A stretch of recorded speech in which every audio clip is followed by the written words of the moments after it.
கடைசியா போன செஷன்ல இந்த 9 வரங்கள் இருக்கிறதாக அப்போஸ்தலனாகிய பவுல் கொரிந்து சபைக்கு சொல்லுகிறார். எத்தனை வரங்கள் இருக்கிறது? எல்லாம் கவனிங்க. எத்தனை வரங்கள்? ஓகே, அதுக்கு முன்னால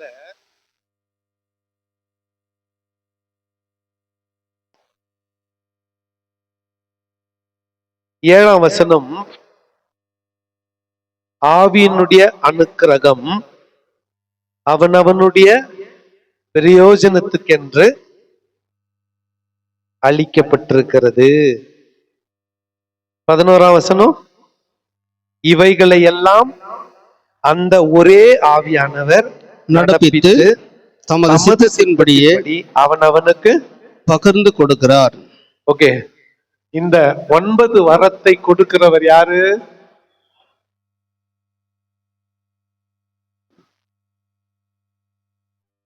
நல்லா கவனிங்க. அந்த 9 வரங்களின் பட்டியல் என்ன? அந்நிய பாஷை, தீர்க்க தரிசனம், வியாக்கியானம், ஞானத்தை போதிக்கும் வசனம், அறிவை உணர்த்தும் வசனம், விசுவாசம், அற்புதம் செய்யும் வரம், சுகமாக்கும் வரம், ஆவிகளை பகுத்தறிதல். எத்தனை இருக்குது? எத்தனை இருக்குது? எத்தனை இருக்குது? உங்க சபையில எந்த வரம் செயல்படுது?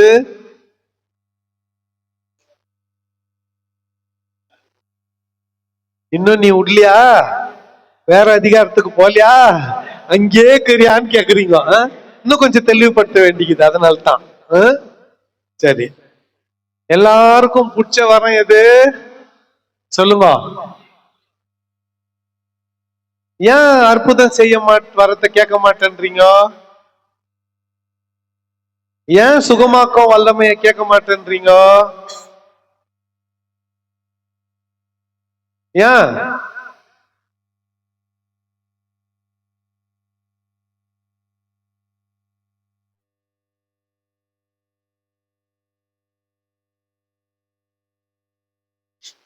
இந்த 9 வரங்களும்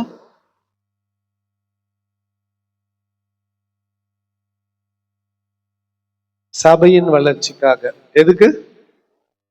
இது என்னது? இது இந்த சபையில யாரு இருக்கிறது? நீ தான். இது நீ, நீர், நீங்கள், நீ என்ன ஒருமையில சொன்னாரு. நீர், நீங்கள் தான். நீங்க உங்களுக்கு ஆவியை பகுத்தறிதல் வரத்தை கொடுக்கிறாரு. இந்த வரம் செயல்படுகிறதுனாலே என்ன ஆகுது? ரிசல்ட் சொல்லுங்க. ஆவியை பகுத்தறிகிற வரம் ஒருத்தருக்கு இருக்கிறதுனால என்ன வளரணும்? சொல்லுங்க. ஒருத்தருக்கு சுகமாக்கும் வல்லமை அது இருக்கிறதுனால ஜனங்க சுகம் அடைந்தா என்ன வளரணும்? இன்னொருத்தருக்கு அற்புதம் செய்யும் வரம் என்ன வளரணும்? இன்னொருத்தருக்கு தீர்க்க தரிசனம் எது வளரணும்? இன்னொருத்தருக்கு வியாக்கியானம் எது வளரணும்? இன்னொருத்தருக்கு ஞானத்தை போதிக்கும் வசனம் எது வளரணும்? இன்னொருத்தருக்கு விசுவாசம் எது வளரணும்? சொல்லுங்க. 9 வரங்களும் எதுக்கு? சபை வளர்ச்சி. ஏன் எல்லாம் அந்நிய பாஷை புடிச்சுன்னு சொல்ல கொடுக்குறீங்க? ஏன் அந்நிய பாஷையை மட்டும் புடிச்சுக்கினீங்க? மிச்சம் 8 ஏன் விட்டீங்க? மிச்சம் 8 ஏன் விட்டீங்க? மாட்டிக்குவீங்க, அதனால விட்டுட்டீங்க. வேற எந்த 8 வரத்திலையும் நான் செயல்படுகிறேன் என்று சொன்னால் மாட்டிக்கொள்வீர்கள், அதனால் விட்டு விட்டீர்கள். கரெக்ட் தானே ஐயா? உதாரணத்துக்கு நீ அந்நிய பாஷை பேசுறது யாருக்கும் புரியாது, அதனால நீ தப்பிச்ச. சுகமாக்கம் வரம் எனக்கு நீ சொன்னேன்னு வச்சுக்க, 4 வியாதியஸ்தரை கூட்டிட்டு வந்து முன்னால நிக்க வச்சிருவாங்க. ஜெபம் பண்ணி நல்லா பண்ணி காட்டுன்னு கேக்குவாங்க. நீ ரீல் சுத்துற ஆளு, தள்ளினோ கூட நல்லாவாது, மாட்டிக்குவ. அதனால அந்த வரத்தை நம்ம என்ன பண்றது இல்ல, டச் பண்றதே இல்ல. சேஃப் கேம் விளாடுறது நம்ம தானே. இதுல அந்நிய பாஷை பேசாதவங்கள பாவிங்கன்னு வேற நியாயம் தீக்கிறது.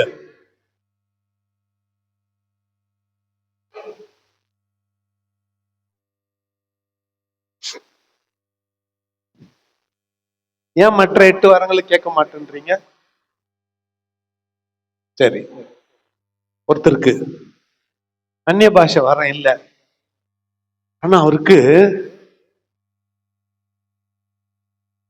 என்ன வரங்குது சொல்லுங்க? கோடி ரூபாய்க்கு விசுவாசிக்கிற விசுவாசம் வரங்குதுன்னு வச்சுக்கோங்களேன். அந்த விசுவாசம் வரம் அவருக்கு ஆவியானவரால கிடைச்சிச்சா, சொந்தமா கிடைச்சிச்சா? அப்போ அந்நிய பாஷை பேசாமல் விசுவாச வரத்தை உடையவர் பரிசுத்தாவியை பெற்றாரா இல்லையா? மஞ்சாச்சில இருந்து பதில் சொல்லுங்க, சும்மா நடிக்கிறதுக்காக சொல்லாதீங்க, உள்ளத்தின் ஆழத்துல இருந்து சொல்லுங்க. ஒருத்தருக்கு விசுவாச வரம் இருக்கிறது, ஆனா அவருக்கு என்ன இல்ல, அப்ப அவர் ஆவியை பெற்றவரா இல்லையா? ஒருத்தருக்கு வியாக்கியான வரங்குது, ஆனா அவருக்கு அந்நிய பாஷை பேச தெரியாது, அவரு ஆவியை பெற்றவரா இல்லையா? ஒருத்தருக்கு ஆவிகளை பகுத்தறிதல், என்னை சந்திக்க யாரோ ஒருத்தர் வராங்கன்னு வச்சுக்கோங்களேன், என்கிட்ட பேசினுக்கிறாங்க, யாரோ ஒருத்தர் நின்று பார்த்துன்னு இருக்கிறாங்க. பேச வந்தவங்க போயிட்ட பிறகு நின்று பார்த்துன்னு, பிரதர் அவங்க கிட்ட எச்சரிக்கையா இருங்கோ, அந்த ஆள் பேச்சே சரியில்லை, அந்த ஆவி சரியில்லை அப்படின்னு ஒருத்தருங்க சொல்றாங்கன்னா அவங்களுக்கு என்ன வரங்குது? அந்த ஆவிகளின் பகுத்தறிதலின் வரை யாரால கிடைச்சிச்சு? அவங்க ஆவியை பெற்றவங்களா இல்லையா? ஏன் எல்லாம் தப்பிச்சுங்கிறீங்க? இத சொன்னா நான் பைத்தக்காரன்றாங்க, பின்மாற்றத்துல போயிட்டாருன்றாங்க, கள்ள உபதேசம்ன்றாங்க. சென்னையில ஒரு பாஸ்டர், ஏன்டா மாடுங்க மாதிரி திருத்ததாஸ் கிட்ட போறீங்க, அவன் அந்நிய பாஷைய பேச மாட்டேன்றான்ட்டாரு. அடுத்த மாசம் தகவல் வச்சு நம்மளுக்கு ஈவினிங் மீட்டிங்ல எல்லாரையும் போட்டு வாட்டர் எடுத்து இல்லையா, நான் இதோட விட்டுருன்ட்டாங்க. என்ன பவுல் சொல்றாரு, உங்க எல்லாரிலும் நான் அதிகமாய் அந்நிய பாஷை பேசுறேன், ஆனா நான் நாடுகிறது தீர்க்க தரிசன வாசல். பக்தி விருத்தி சபையில ஏற்படும். சர்ச்சில் எல்லாம் சிக்கா பத்துனுங்கிறாங்க. அப்ப நான் வரன் சரங்களின் செயல்பாடு சொல்லிட்டு அதை விட மேலானதை சொல்ல போறேன் இப்போ. வயல் வரங்களின் செயல், how the gifts of God will operate in the church, அது தெரியணும் இல்ல? எல்லாம் சிக்கா பத்துனுங்கிறாங்க, எல்லாருக்கும் கொரோனா வந்துட்டுக்குது, எல்லாம் இருமின்னுக்கிறாங்க. அங்க எந்த வரம் வேண்டும்? ஹாஸ்பிட்டல் வார்டுல போயிட்டு எல்லாம் பெட்டுக்கு ஜெபம் பண்றப்போ எதுக்காக ஜெபம் பண்ணோம்? அங்க அந்நிய பாஷை பேசலாமா? பேசுறீங்களே. அங்க தீர்க்க தரிசனம் சொல்லலாமா? சொல்றீங்களே. அங்க வியாக்கியானம் பண்ணலாமா? பண்றீங்களே. அங்க பைபிள் ஸ்டடி நடத்தலாமா? நடத்துறீங்களே.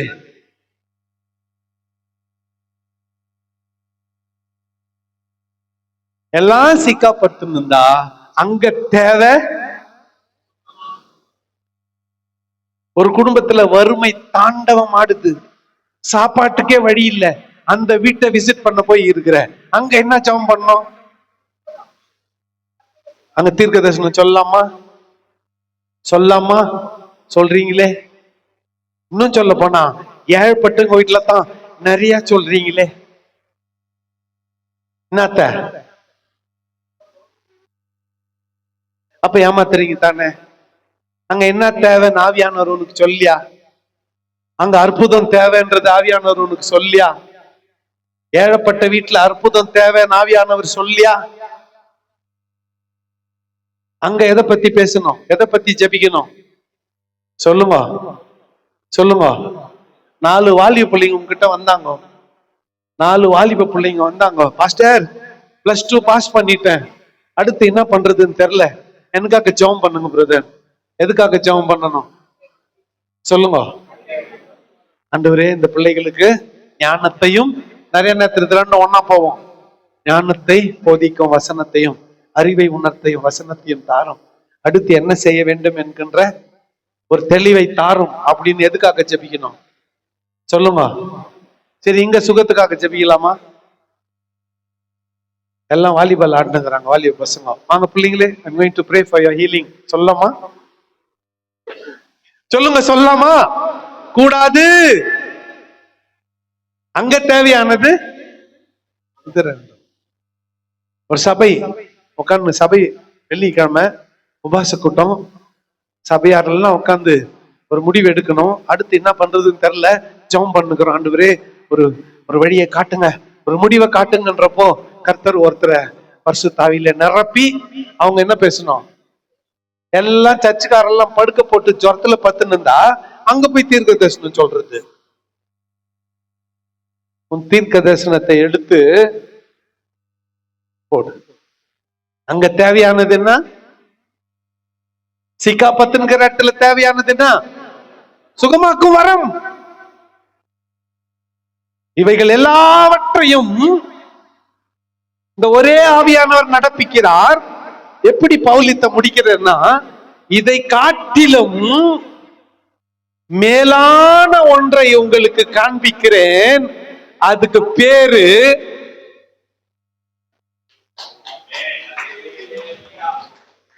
திருப்புங்க 13ஆம் அதிகாரம். 12ஆம் அதிகாரத்தின் கடைசி வசனத்தை படிச்சுட்டு 13ஆம் அதிகாரத்துக்கு போங்க. இப்படி இருக்க முக்கியமான வரங்களை நாடுங்கள், இன்னும் அதிகமான மேன்மையான வழியையும் உங்களுக்கு காண்பிக்கிறேன். இன்னும் மேன்மையான வழியை உங்களுக்கு காண்பிக்கிறேன்னு சொல்லிட்டு என்ன சொல்றாரு?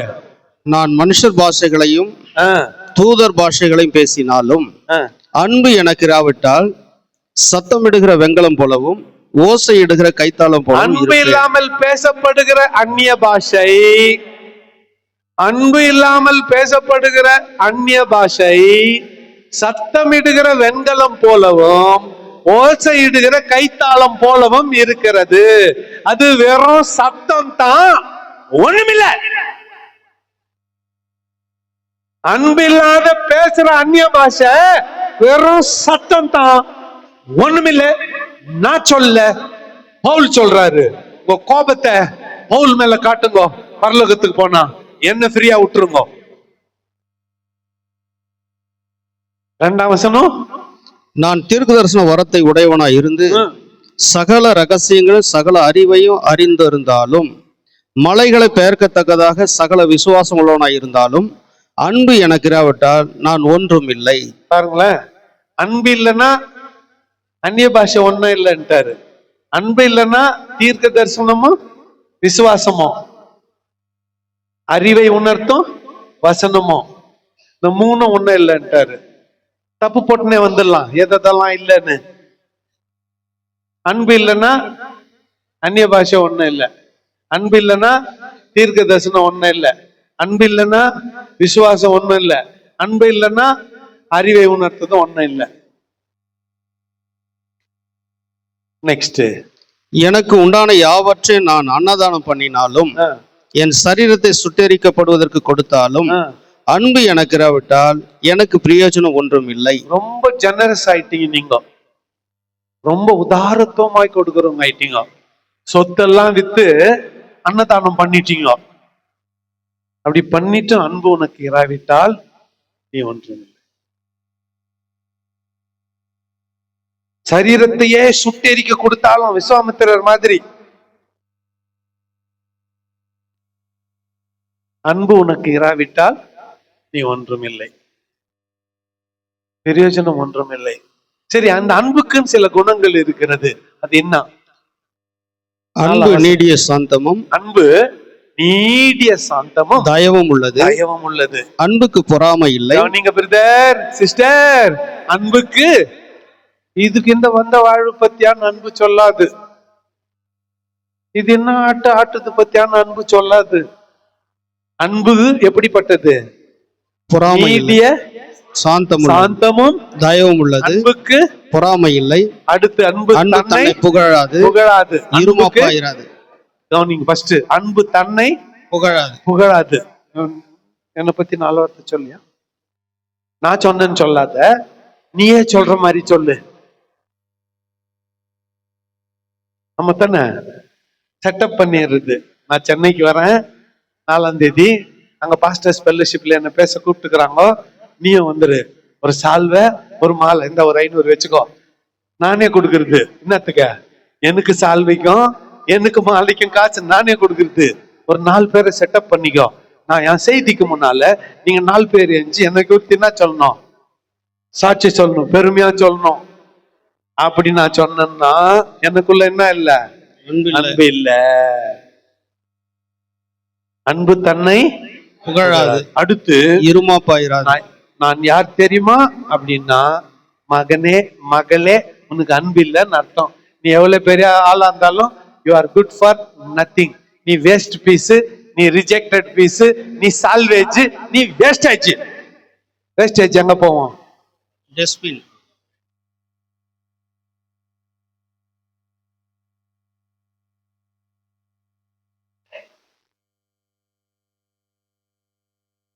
அடுத்த அன்பு என்னத்தை செய்ய? அயோக்கியமானது செய்யாது. அயோக்கியமானதை தற்பொழிவை நாடாது.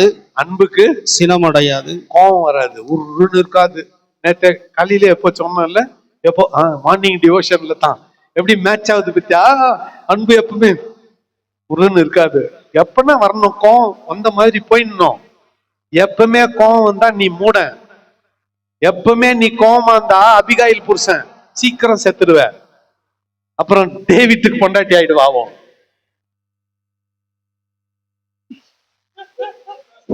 பைபிள்ல இருக்கிறத சொன்னா கூட என்ன? நாபால் என்ன? நாபால் எப்படிப்பட்டவன்? அப்பவே கோபமா இருக்கிறவன். அவனை பத்தி மனசுல வைக்காது, அவன் பேத்தக்காரன். அவன் பேருக்கு தகுந்த மாதிரி அவன் யாரு? தீங்கு நினையாது. அன்பு என்ன நினைக்காது? தீங்கு நினைக்காது.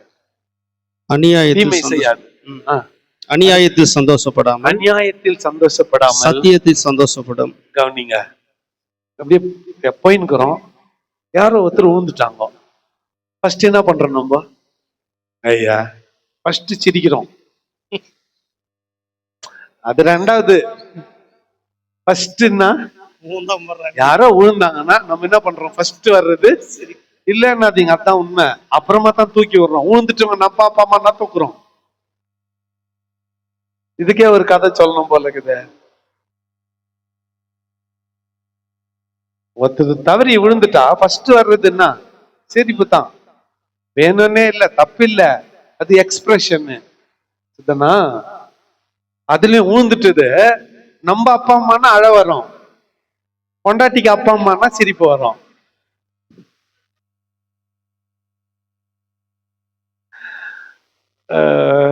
ஏற்கனவே இந்த கதை சொல்லிக்கிறாங்க. ஊழ்ந்தது கத்துந்து உங்க அம்மாவா எங்க அம்மாவான்னு பொழுது வச்சா தெரியும். ரொம்ப வேணாம். சகலத்தையும் தாங்கும். அநியாயத்துல அன்பு சந்தோஷப்படாமல் சத்தியத்தில் சந்தோஷப்படும். சத்தியத்தில் சந்தோஷம். அநியாயத்துக்கு நீ துணை போனியானா உனக்கு அன்பு இல்லைன்னு அர்த்தம். நீ எதுக்கு துணை போனோம் சொல்லுங்க? சத்தியத்துக்கு. நெக்ஸ்ட், சகலத்தையும் தாங்கும். அன்பு சகலத்தையும் தாங்கும். சகலத்தையும் விசுவாசிக்கும். சகலத்தையும் நம்பும். சகலத்தையும் சகிக்கும். எது? அன்பு. சொல்லுங்க, எது? அன்பு சகலத்தையும் சகிக்கும். அடுத்து, அன்பு ஒரு காலம் ஒழியாது. அன்பு ஒரு காலம் ஒழியாது. தீர்க்க தரிசனங்கள் ஆனாலும் ஒழிந்து போம். அந்நிய பாஷைகள் ஒழிந்து போம். அறிவானாலும் ஒழிந்து போம். நம்முடைய அறிவு குறைவுள்ளது. நாம் தீர்க்க தரிசனம் சொன்னாலும் தீர்க்க தரிசனம் சொல்லுதலும் குறைவுள்ளது. நிறைவானது வரும்போது குறைவானது ஒழிந்து போகும். அப்ப நிறைவானது எது? அன்பு. இப்பொழுது நான் குழந்தையா இருந்தபோது குழந்தையை போல பேசினேன், குழந்தையை போல சிந்தித்தேன், குழந்தையை போல யோசித்தேன். நான் புருஷனான போதோ குழந்தைக்கு ஏற்றவைகளை ஒழித்து விட்டேன். இப்பொழுதோ கண்ணாடியின் நிழலாட்டமாய் பார்க்கிறோம், அப்பொழுது முகமுகமாய் பார்ப்போம். இப்பொழுது நான் குறைந்த அறிவுள்ளவன், அப்பொழுது நான் அறியப்பட்டிருக்கிறபடியே அறிந்து கொள்வேன். எனக்கு எல்லாம் தெரியும். இப்பொழுது விசுவாசம், நம்பிக்கை, அன்பு மூன்றிலும் நிலைத்திருக்கிறது. இவைகளில் அன்பே பெரியது.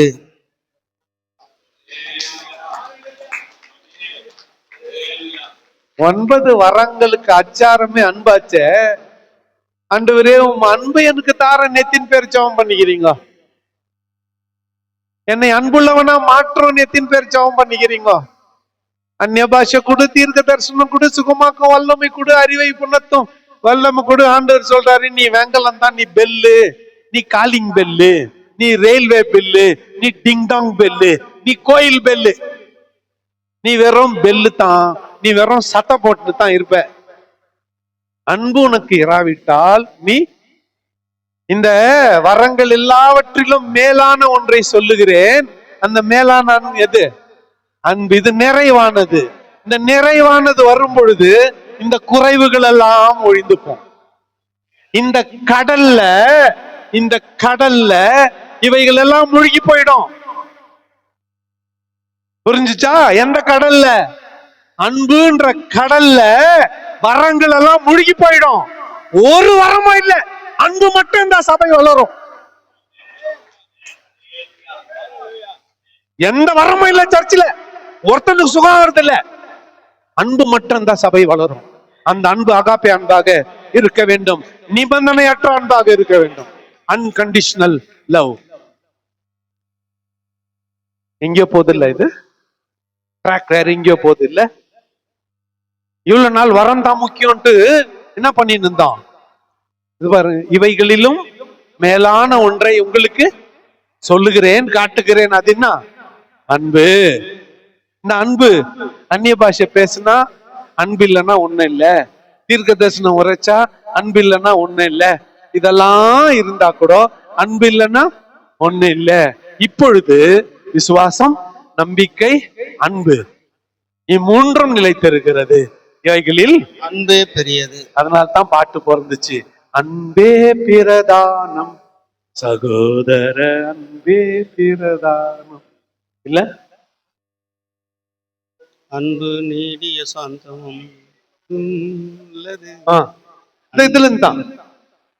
இதுல தான். சரி, வேற எந்த சபைக்கும் எழுதாம இந்த சபைக்கு மட்டும் ஏன் இத்த எழுதினாரு?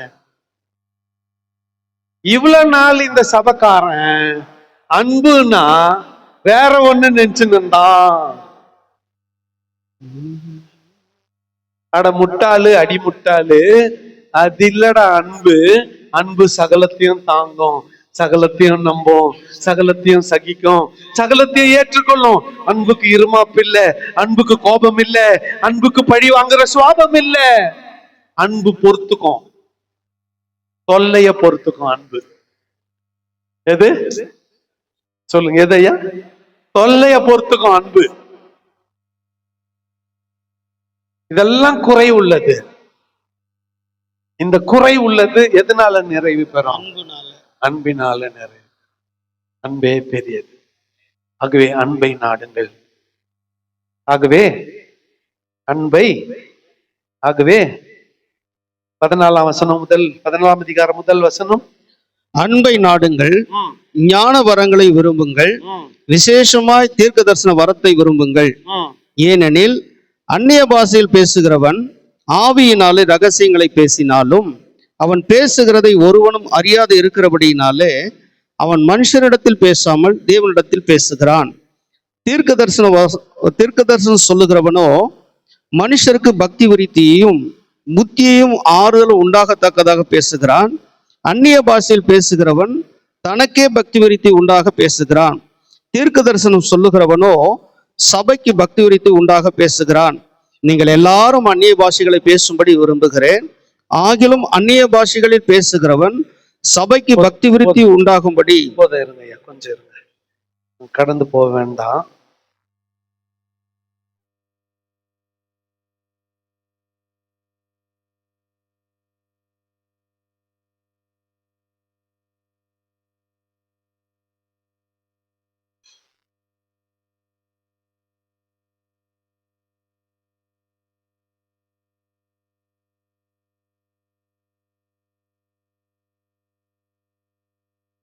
நெக்ஸ்ட், அந்நிய பாஷை என்பது என்ன? அந்நிய பாஷை என்பது என்ன?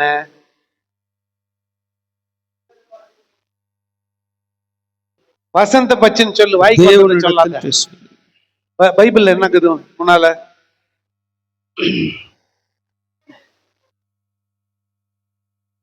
இரண்டாம் வசனம், ஏனெனில் அந்நிய பாஷையில் பேசுகிறவன் ஆவியினாலே ரகசியங்களை பேசினாலும் அவன் பேசுகிறதை ஒருவனும் அறியாது இருக்கிறபடினாலே அவன் மனுஷரிடத்தில் பேசாமல் தேவனிடத்தில் பேசுகிறான். நாலாம் வசனம், அந்நிய பாஷையில் பேசுகிறவன் தனக்கே பக்தி விருத்தி உண்டாக பேசுகிறான். போதும். அந்நிய பாஷை என்ன? தனக்கே பக்தி விருத்தி. அந்நிய பாஷை என்ன? ரகசியமா ரகசியங்களை பேசு. அந்நிய பாஷை என்ன? ரகசியங்களை பேசு. அந்நிய பாஷை ரகசியம். சொல்லுங்க, அந்நிய பாஷை ரகசியம். அப்ப எங்க பேசணும்? அத்த தேவனிடத்தில். சத்தமா சொல்லுங்க ஐயா. ரகசியமா. ஐயா மைக் அவர்கிட்ட கொடுங்க கொஞ்சம், ஒரே நிமிஷம். அந்நிய பாஷை எங்க பேசணும்? ரகசியமா பேசணும். வாய்ஸ் போல்டா வந்தா அப்படித்தான் பைபிள் சொல்லுது. அந்நிய பாஷை தேவனிடத்தில் எப்படி பேசுறான்? ஆகவே அது எங்க பேசணும்? ரகசியமா பேசணும். அந்நிய பாஷைனா என்னன்னு தெரியாதுக்கிறதுல சத்தம் போட்டு பேசலாமா? பேசக்கூடாது. சரி, தீர்க்க தரிசனத்தை பத்தி 3ஆம் வசனம். தீர்க்க தரிசனம் சொல்லுகிறவனோ மனுஷ பக்தி விருத்தியும் புத்தியும் ஆறுதலும் உண்டாகத்தக்கதாக பேசுகிறான். ஓகே, மனுஷருக்கு பக்தி விருத்தியும் புத்தியும் ஆறுதலும். இப்ப தீர்க்க தரிசனத்துல என்ன நடக்கணும்? பக்தி விருத்தி, புத்தி, ஆறுதல். தீர்க்க தரிசனத்துல என்ன நடக்கணும்? சொல்லுங்க, வசனத்தின்படி சொல்லுங்க. பக்தி விருத்தி. நல்ல தீர்க்க தரிசிகளே, வாய் திறந்து சொல்லுங்க. என்ன பேசணும்? பக்தி விருத்தி, புத்தி, ஆறுதலும். ஆறுதல். மகனே, நான் உன்னை ஆசீர்வதிப்பேன், நான் உன்னை உயர்த்துவேன், நான் உன்னை மகிமைப்படுத்துவேன். அதுவா தீர்க்க தரிசனம்? தீர்க்க தரிசனத்துக்கு மாடல் சொல்லிட்டாரு பவுல். எதை பேசணும்? புத்தி. தீர்க்க தரிசனத்துல என்ன இருக்கணும்? பக்தி விருத்தி. பிரதர் தீர்க்கதரிசி, தீர்க்க தரிசனத்துல என்ன இருக்கணும்? பக்தி விருத்தி. பக்தி விருத்தி, புத்தியும் புத்தி, ஆறுதலும். ஆறுதல். உங்க தீர்க்க தரிசனத்துல என்ன இருக்குது? நான் உன்னை ஆசீர்வதிப்பேன், நான் உன்னை உயர்த்துவேன், உன்னை வெளிநாடுகளுக்கு கொண்டு போவேன், அங்கே போய் ஊர் சுத்த வைப்பேன், அங்கே இருந்து கொண்டு எல்லாருக்கும் போன் பண்ணுவாய், நான் இங்கிலாந்தில் இருக்கிறேன், இங்கிலாந்தில் இருக்கிறேன் என்று எல்லாருக்கும் குழல் ஊதுவாய். போயிட்டு என்ன பண்ண? ஊர் சுத்தின. போயிட்டு என்ன பண்ண? ரூம்ல தாங்குறேன். போயிட்டு என்ன பண்ண? ரொம்ப குளிர்ச்சி, ஃபர்ஸ்ட் கிளாஸ் கம்பளி குத்துக்கிறான், போத்தின் பட்டுங்கிறேன்.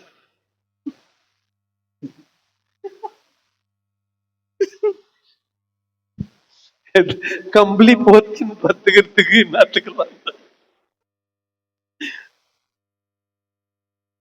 5 லட்சம் செலவு பண்ணினேன்.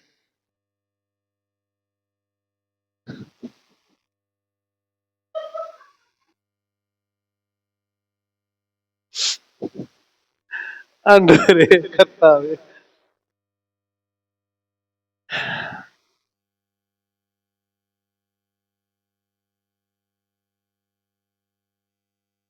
இந்த 14ஆம் அதிகாரம் முழுவதுமா அந்நிய பாஷை குறித்தும் தீர்க்க தரிசனத்தை குறித்தும்,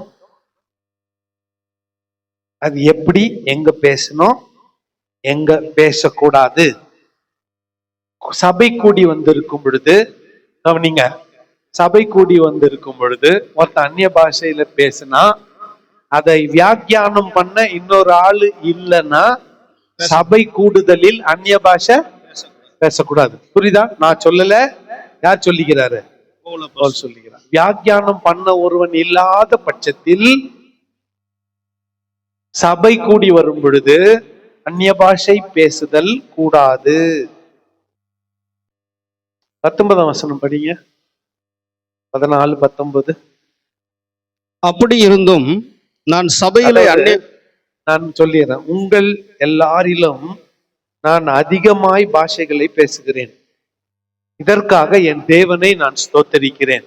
அப்படி இருந்தும் நான் சபையிலே அந்நிய பாஷையில் 10,000 வார்த்தைகளை பேசுகிறதிலும் மற்றவர்களை உணர்த்தும்படி என் கருத்தோட 5 வார்த்தைகளை பேசுகிறதே எனக்கு அதிக விருப்பமாயிருக்கும்.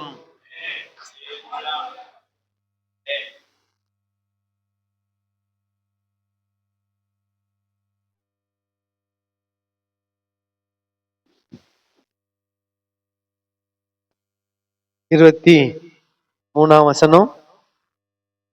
ஆகையால் சபை எல்லாரும் ஏகமாய் கூடி வந்து எல்லாரும் அந்நிய பாஷைகளில் பேசிக்கொள்ளும் போது கல்லாதவர்களாவது அவிவிசுவாசிகளாவது உள்ளே பிரவேசித்தால் அவர்கள் உங்களை பைத்தியம் பிடித்தவர்கள் என்பார்கள் அல்லவா? சர்ச்சில் ரட்சிக்கப்படாதவங்க, படிப்பறிவு இல்லாதவங்க ஒரு 10 பேர் வந்துட்டுக்கிறாங்க. அன்னைக்கு நீங்க பாட்டுக்குன்னு வெறும் அந்நிய பாஷையில பேசினுக்கிறீங்க. புதுசா வந்தவங்க உங்களை என்ன சொல்லுவாங்க? அவர்கள் உங்களை, வசந்த படிங்க, ஸ்கிரீன்ல இருக்குதே, அவர்கள் உங்களை பைத்தியம் பிடித்தவர்கள் என்பார்கள் அல்லவா அல்லவா. அடுத்த வசனம். எல்லாரும் தீர்க்க தரிசனம் சொல்லுகையில் அவிசுவாசி ஒருவன் அல்லது கல்லாதவன் ஒருவன் உள்ளே பிரவேசித்தால் அவன் எல்லாராலும் உணர்த்துவிக்கப்பட்டும் எல்லாராலும் நிதானிக்கப்பட்டும் இருப்பான். தரிசனம் சொன்னா அவன் புரிஞ்சுக்குவான், ஆனா அந்நிய பாஷை பேசினா அவனுக்கு என்ன புரியாது.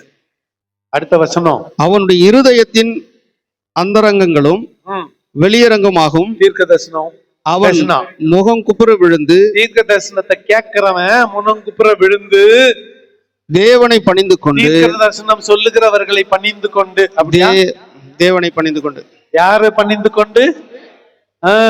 தேவன் மெய்யாய் உங்களுக்குள்ள இருக்கிறார் என்று அறிக்கையிடுவான். ஒரு வரத்தினுடைய எஃபெக்ட், கனி, ஆத்தும அறுவடை. உங்களுக்குள்ளே மெய்யாய் தேவன் இருக்கிறார் என்று புதுசா வந்தவன் சொல்லுவான். நீங்கள் கூடி வந்திருக்கிற போது உங்களில் ஒருவன் சங்கீதம் பாடுகிறான், ஒருவன் போதகம் பண்ணுகிறான், ஒருவன் அந்நிய பாஷை பேசுகிறான், ஒருவன் ரகசியத்தை வெளிப்படுத்துகிறான், ஒருவன் வியாக்கியானம் பண்ணுகிறான். சகோதரரே, இது என்ன? சகலமும் பக்தி விருத்திக்கு ஏதுவாக செய்யப்பட கடவது. யாராவது அந்நிய பாஷையில பேசுகிறது உண்டானால் அது 2 பேர் மட்டில் அல்லது மிஞ்சினால் 3 பேர் மட்டில் அடங்கவும். அவர்கள் ஒவ்வொருவராய் பேசவும் ஒருவன் அர்த்தத்தை சொல்லவும் வேண்டும். அர்த்தத்தை சொல்லுகிறவன் இல்லாவிட்டால் சபையில பேசாமல் தனக்கும் தேவனுக்கும் தெரிய பேச கடவன். போதுமா?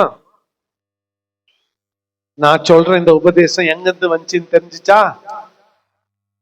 எங்கிருந்து வந்துச்சு? கொரிந்தியர்ல இருந்து, பவுல் சொன்னதுல இருந்து. நான் சுயமா பேசுனேன்னா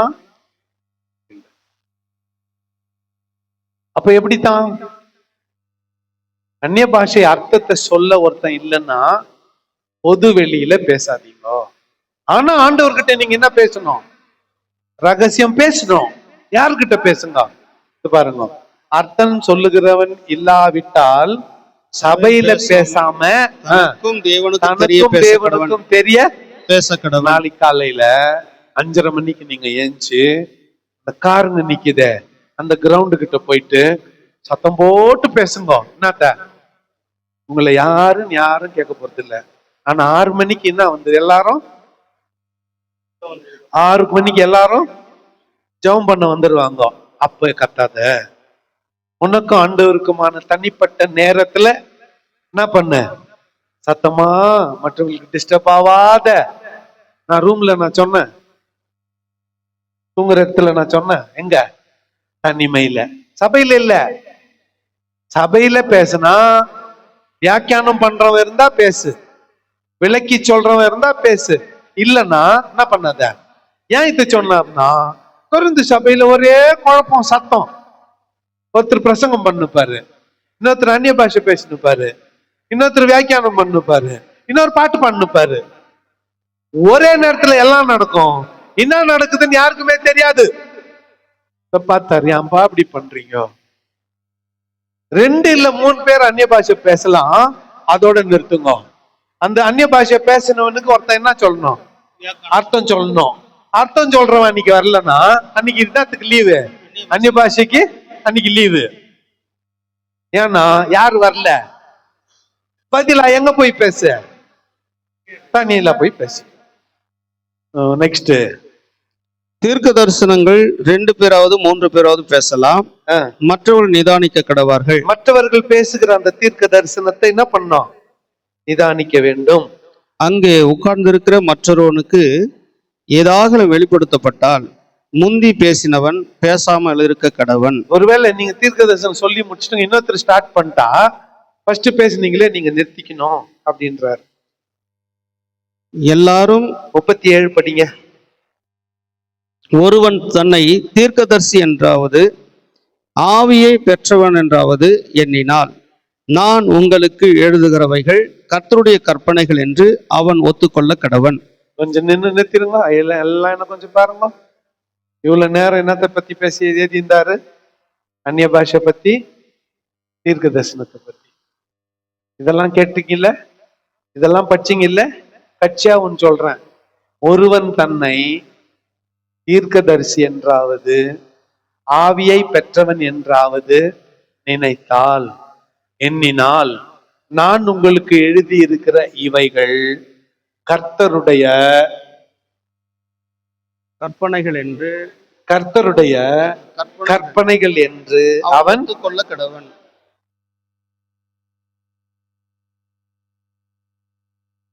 39-40.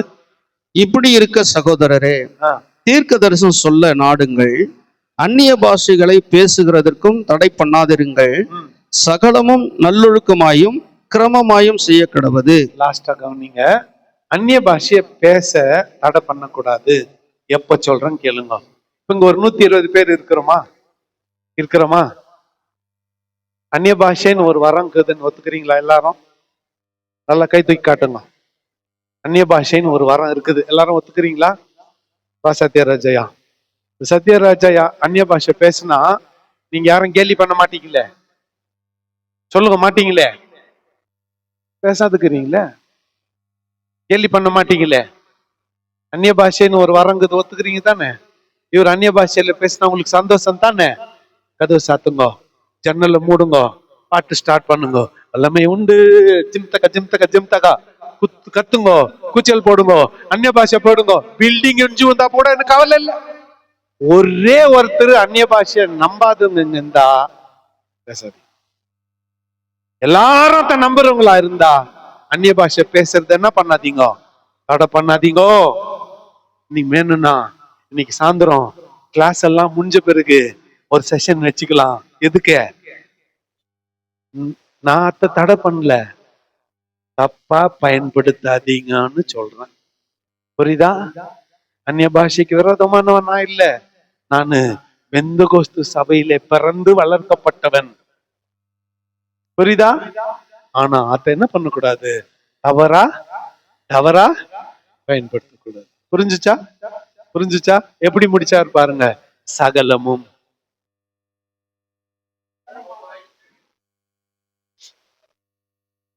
பன்னெண்டு 13 14 ஒன்னோட ஒன்னு லிங்க் இருக்கிறத பாத்தீங்களா?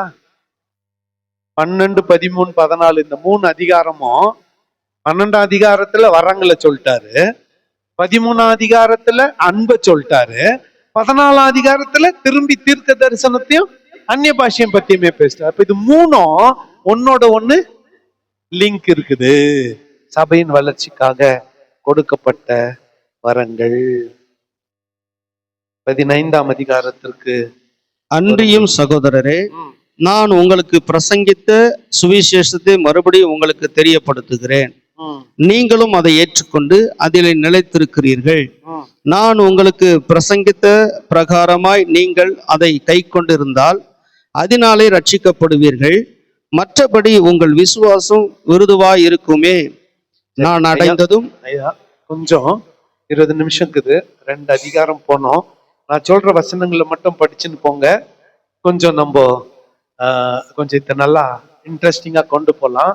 ஏன்னா முக்கியமான ஒன்று இந்த 15 அதிகாரத்துல ரொம்ப முக்கியமானது உயிர்த்தெழுதலை குறித்து.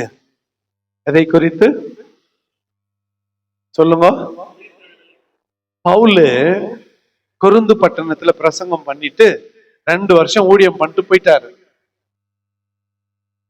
கொரிந்து பட்டணத்துல ஒரு சபை ஊழியம் உருவாயிடுச்சுன்னு சதிசெயர் கேள்விப்பட்டாங்க.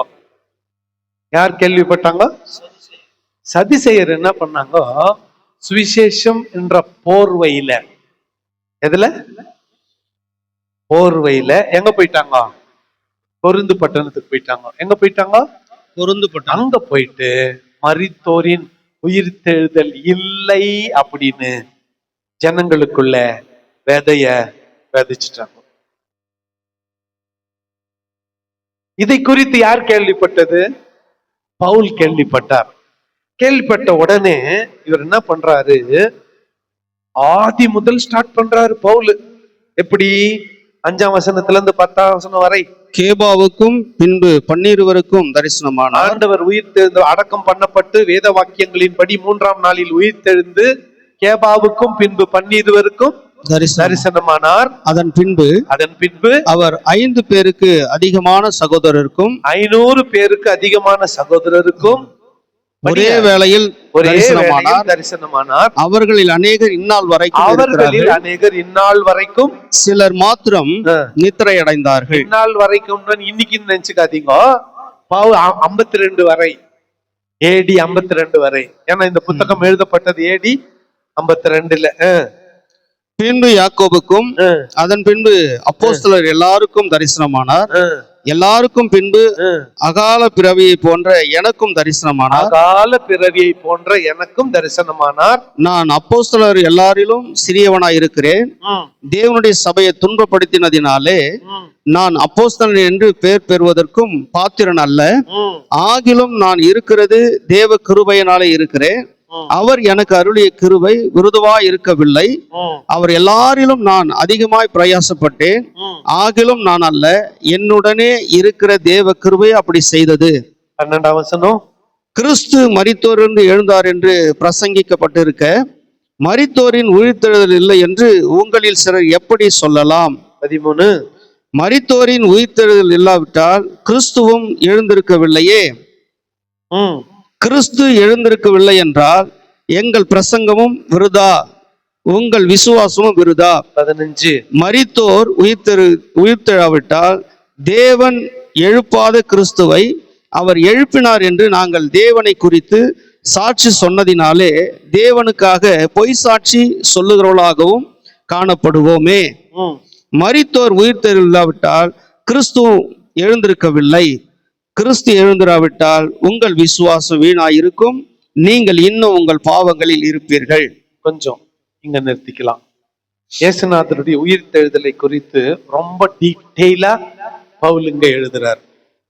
கிறிஸ்து உயிர்த்தெழாவிட்டால் எங்கள் பிரசங்கமும் விருதா, உங்கள் விசுவாசமும். அப்படி இருக்கும் பொழுது கிறிஸ்து உயிர்த்தெழவில்லை என்று எப்படி சொல்லுகிறீர்கள்? மரித்தோர் உயிர்த்தெழாவிட்டால் கிறிஸ்துவும் உயிர்த்தெழவில்லையே. கிறிஸ்துவுக்குள் நித்திரை அடைந்தவர்களும் கெட்டு இருப்பார்களே. 19ஆம் வசனம் எல்லாம் சேர்ந்து. இம்மைக்காக மாத்திரம் நாம் கிறிஸ்துவின் மேல் நம்பிக்கை உள்ளவராய் இருந்தால் எல்லா மனுஷரை பார்க்கிலும் பரிதபிக்கப்படத்தக்கவர்களாய் இருப்போம். கிறிஸ்துவோ மரித்தோரிலிருந்து எழுந்து நித்திரை அடைந்தவர்களில் முதற் பலனானார். மனுஷர் மரணம் உண்டானபடியால் மனுஷனால் மரித்தோரின் உயிர்த்தெழும் உண்டாயிற்று. ஆதாமுக்குள் எல்லாரும் மரிக்கிறது போல ஆதாமுக்குள் எல்லாரும் மரிக்கிறது போல கிறிஸ்துவுக்குள் எல்லாரும் உயிர்ப்பிக்கப்படுவார்கள். கிறிஸ்துவுக்குள் எல்லாரும் உயிர்ப்பிக்கப்படுவார்கள். அவனவன் 23ல அவனவன் தன் வரிசையில உயிர்ப்பிக்கப்படுவான். அவனவன் தன் வரிசையிலே உயிர்ப்பிக்கப்படுவான். முதற் பலனானவர் கிறிஸ்து. முதற் பலனானவர் கிறிஸ்து. பின்பு அவர் வருகையிலே அவருடையவர்கள் உயிர்ப்பிக்கப்படுவார்கள். அதன் பின்பு முடிவு உண்டாகும். அதன் பிறகு முடிவு உண்டாகும். 26ஆம் வசனம், பரிகரிக்கப்படும் கடைசி சத்துரு மரணம். மரணம் தான் கடைசி சத்துரு. அந்த மரணத்தையே முடிவு கட்டிட்டு வரான் கிறிஸ்து தம்முடைய வருகையினாலே. சரி, 33 மோசம் போகாதிருங்கள், ஆகாத சம்பாஷணைகள் நல்லொழுக்கங்களை கெடுக்கும். கவனிங்க, மோசம் போகாதீங்க. தேவையில்லாத சம்பாஷணை வேண்டாம். உயிர்த்தெழுதல் இருக்குது இல்லைன்னு பட்டிமன்றம் நடத்த வேண்டாம். ஆவி பெருசா விசுவாசம் பெருசான்ற பட்டிமன்றம்லாம் ஆகாத வாக்குவாதங்கள் வேண்டாம். ஆகாத சம்பாஷணைகள் நல்லொழுக்கங்களை எடுக்கும். நீங்கள் பாவம் செய்யாமல் நீதி கேட்க விழித்துக் கொண்டு தெளிந்தவர்களாயிருங்கள். சிலர் தேவனை பற்றி அறிவில்லாது இருக்கிறார்களே, உங்களுக்கு வெட்கம் உண்டாக இதை சொல்லுகிறேன். ஆகிலும் மரித்தோர் எப்படி எழுந்திருப்பார்கள், எப்படிப்பட்ட சரீரத்தோடு வருவார்கள் என்று ஒருவன் சொல்வானாகில், புத்தியினனே, நீ விதைக்கிற விதை செத்தால் ஒழிய உயிர்ப்பிக்க மாட்டாதே. நீ விதைக்கிற போது இனி உண்டாக மேனியை விதையாமல் கோதுமை அல்லது மற்றொரு தானியத்தினுடைய வேறும் விதையே விதைக்கிறாய். அதற்கு தேவன் தமது சித்தத்தின்படியே மேனியை கொடுக்கிறார். விதை வகைகள் ஒவ்வொன்றிற்கும் அதற்கேற்ற மேனியை கொடுக்கிறார். எல்லா மாம்சமும் ஒரே விதமான மாம்சம் அல்ல. 42 மரித்தோரின் உயிர்த்தெழுதலும் அப்படியே இருக்கும். அழிவுள்ளதாய் விதைக்கப்படும், அழிவில்லாததாய் எழுந்திருக்கும். சாவுல மெயின் ரோட்ல இருந்து பொட்டில தூக்கிக்கின்னு கல்றவர்லாம் தூக்கின்னு போறப்ப தான் படிப்போம். இந்த வசனத்துல இருந்து படிங்க. கனவீனம் உள்ளதாய் விதைக்கப்படும், மகிமை உள்ளதாய் எழுந்திருக்கும். பலவீனம் உள்ளதாய் விதைக்கப்படும், பலம் உள்ளதாய் எழுந்திருக்கும். ஜென்ம சரீரம் விதைக்கப்படும், ஆவிக்குரிய சரீரம் எழுந்திருக்கும். ஜென்ம சரீரமும் உண்டு, ஆவிக்குரிய சரீரமும் உண்டு. அந்தபடியே முந்தின மனுஷனாகிய ஆதாம் ஜீவ ஆத்துமானார் என்று எழுதியிருக்கிறது. பிந்தின ஆதாம் உயிர்ப்பிக்கிற ஆவியானவர். ஆகிலும் ஆவிக்குரிய சரீரம் முந்தினதல்ல, ஜென்ம சரீரமே முந்தினது, ஆவிக்குரிய சரீரம் பிந்தினது. முந்தின மனுஷன் பூமியிலிருந்து உண்டான மண்ணானவன், இரண்டாம் மனுஷன் வானத்திலிருந்து வந்த கர்த்தர். மண்ணானவன் எப்படிப்பட்டவனோ மண்ணானவர்களும் அப்படிப்பட்டவர்களே. வானத்துக்குரியவர்கள் எப்படிப்பட்டவரோ வானத்துக்குரியவர்களும் அப்படிப்பட்டவர்களே. மேலும் மண்ணானவனுடைய சாயலை நாம் அணிந்திருக்கிறது போல வானவருடைய சாயலையும் அணிந்து கொள்வோம். சகோதரரே, நான் சொல்லுகிறது என்னவெனில், மாம்சமும் இரத்தமும் தேவனுடைய ராஜ்யத்தை சுதந்தரிக்க மாட்டாது, அழிவுள்ளது அழியாமையை சுதந்தரிப்பதும் இல்லை. இதோ ஒரு ரகசியத்தை உங்களுக்கு அறிவிக்கிறேன். நாம் எல்லாரும் நித்திரை அடைவதில்லை. ஆகிலும் கடைசி எக்காலம் தொனிக்கும் போது ஒரு நிமிஷத்திலே ஒரு இமை பொழுதிலே நாம் எல்லாரும் மறுரூபமாக்கப்படுவோம். எக்காலம் தொனிக்கும், அப்பொழுது மரித்தோர் அழிவில்லாதவர்களாய் எழுந்திருப்பார்கள், நாமும் மறுரூபமாக்கப்படுவோம். அழிவுள்ளதாகிய இது அழியாமையும் சாவுக்கு ஏதுவாகிய இது சாவாமையும் தரித்து கொள்ள வேண்டும். அழிவுள்ளதாகிய இது அழியாமையும் சாவுக்கு எது ஆகியது சாவாமையும் தரித்து கொள்ளும் போது மரணம் ஜெயமாக விழுங்கப்பட்டது என்று எழுதியிருக்கிற வார்த்தை நிறைவேறும். மரணமே 55, 56, 57 எல்லாம் சேர்ந்து படிச்சிடலாம். மரணமே உன் கூர் எங்கே? பாதாளமே உன் ஜெயம் எங்கே? மரணத்தின் கூர் பாவம், பாவத்தின் பலன் நியாயப்பிரமாணம். நம்முடைய கர்த்தராகிய இயேசு கிறிஸ்துவினாலே நமக்கு ஜெயம் கொடுக்கிற தேவனுக்கு ஸ்தோத்திரம்.